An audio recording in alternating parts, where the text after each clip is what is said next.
Welcome, one and all, to the People May Show, a weekly amplification of your bad choices and your regrets. Stories of love and revolutions, money and criminals, politicians and con artists, lies and common sense, corruption and production, war and peace, hope and despair. All these extremes that continue to shape our world in ways we cannot imagine. These shows' sole purpose is to pretend to be navigating you through the world, yet helping you waste your time more productively.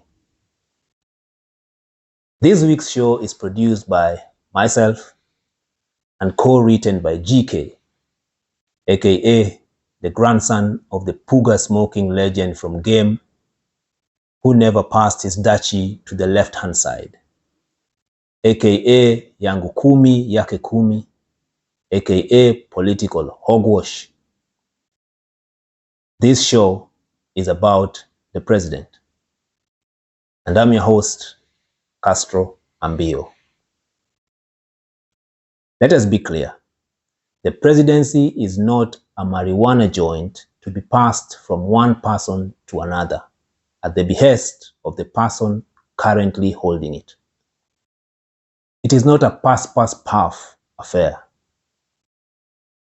The presidency is an enterprise of conjoined twins for purposes of politics and elections.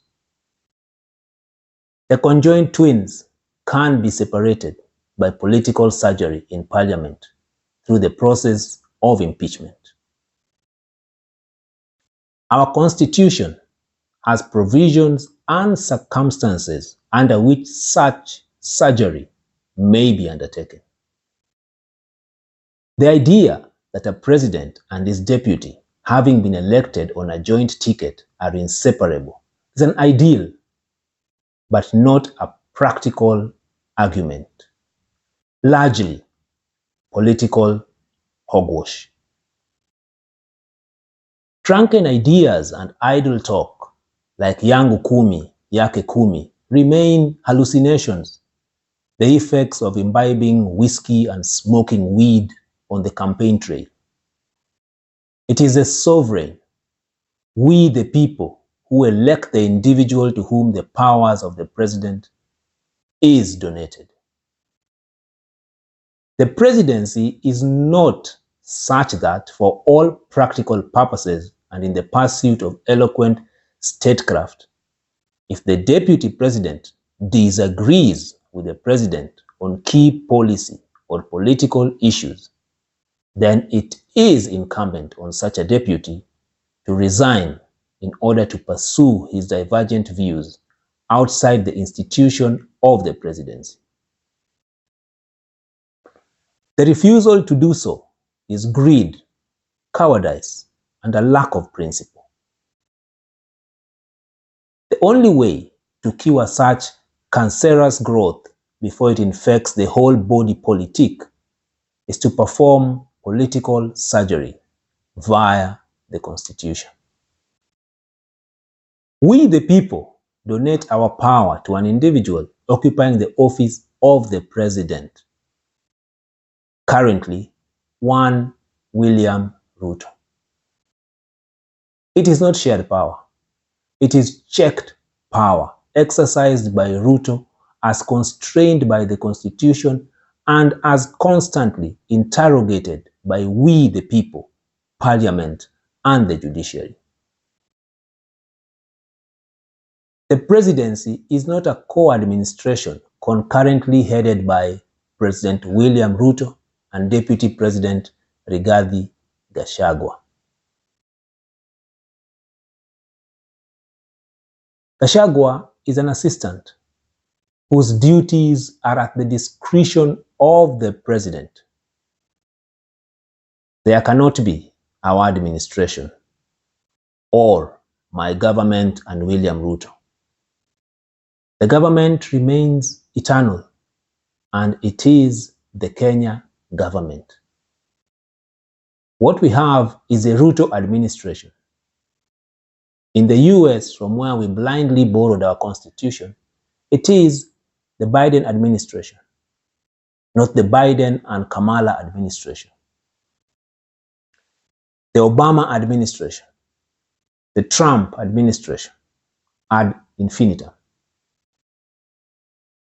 We believe that there is need to amend the Constitution to allow the president latitude to remove his or her principal assistant.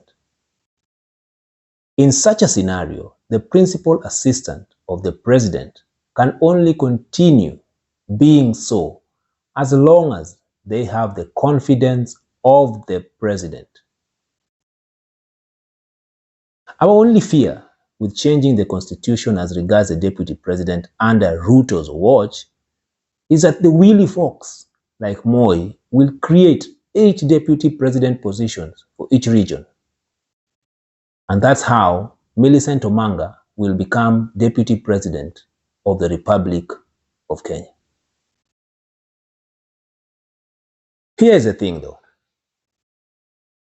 The presidency as currently structured will force the nation at some point in future to choose between a sitting president or his deputy.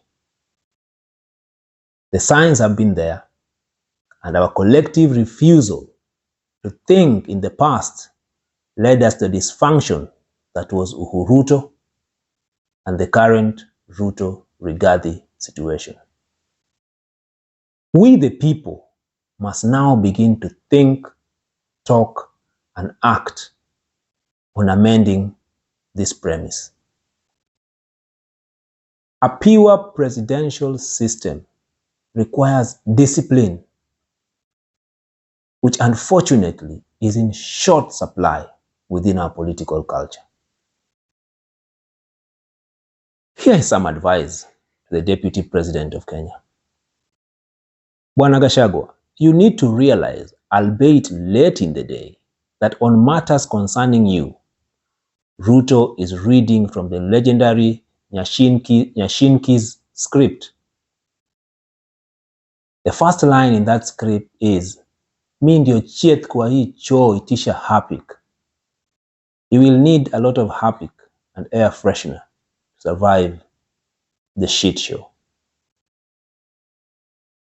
And here's an aside. Gachagua was not the financier of the organic Gen Z protest.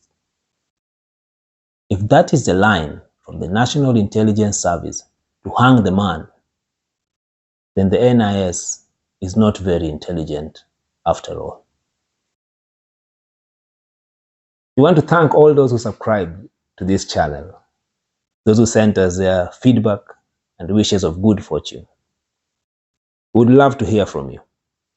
Subscribe to our channel, send us a comment, and we could surprise you with a hot cup of honey-infused dawa. Till next week, goodbye. God bless.